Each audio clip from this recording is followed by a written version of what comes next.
said, Mr. President, these OFWs do not come home to have a good time, actually. Sometimes they do not even have enough cash to pay for the ticket. They borrow money or do a cash advance. And then they come home because there is a reason. It's in times of emergency. It's either that there's a member of the family who is very sick, or someone has died, and they're just trying to come home to pay their last respects and say their last goodbyes. We have to look at the humanitarian aspect here, because I know how much you love the OFWs, who we all agree are our unsung heroes. They work abroad. They go through so much hardship in order that they may make the lives of their family a little better. And in fact, they are pre-COVID, they were the single biggest dollar earner for the country. Now, while this new policy would put further strain on the OWA, because instead of paying for 2 days, this policy of IITF requires a 10-day stay in the hotel, which means that would multiply by 5 the cost. Worst is the strain on returning Filipinos where there is no OWA. And they would have to pay. And they will not be paying the discounted rates of OWA. In Cebu, it's 1/4. But they would have to pay the standard hotel rates of 3,000 to 5,000. So 30,000 to 50,000.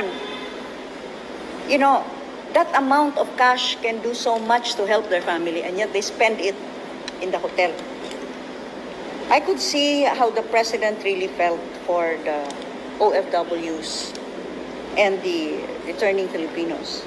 But he asked for Secretary Duque's opinion, and Secretary Duque started talking about variants, and it's really dangerous, and you know, even if they are tested, you know, they can still be, it can be a false negative, and then when they go home, they may be you know, there's the transmission. And I said, I'm sorry, but if you do not believe the first test, and that's RT-PCR, then why must we conduct another test on the 7th day?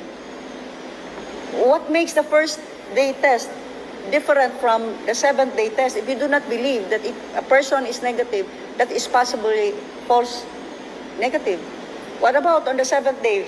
Well, you wait for that stretch. How do we monitor these returning Filipinos? We do not have enough hotel staff.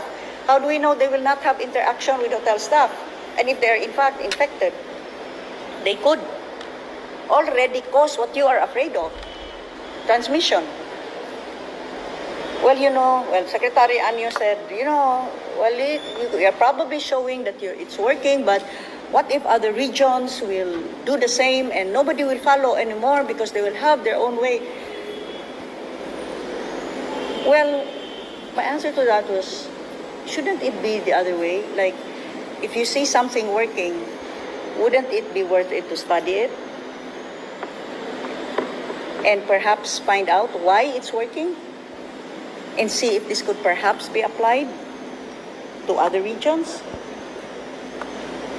If you were to be very, very strict about it, we are only arguing about the hotel stay, which is a heavy financial burden and a heavy emotional burden on our both OFWs and ROFs, away from their families, especially in times of emergency, the very reason why they came home. You know, Dr. Jean Loreche came complete with her figures and showed that Cebu has been able to manage. The variant that you had first segregated as P.3, which later on they called the Central Visayas variant. We are so special to them, really. Very special. You know, in other places, it's called the UK variant, South African variant, it's called now the Indian variant. But in the entire universe, there is only one regional variant, and that's the Central Visayas variant.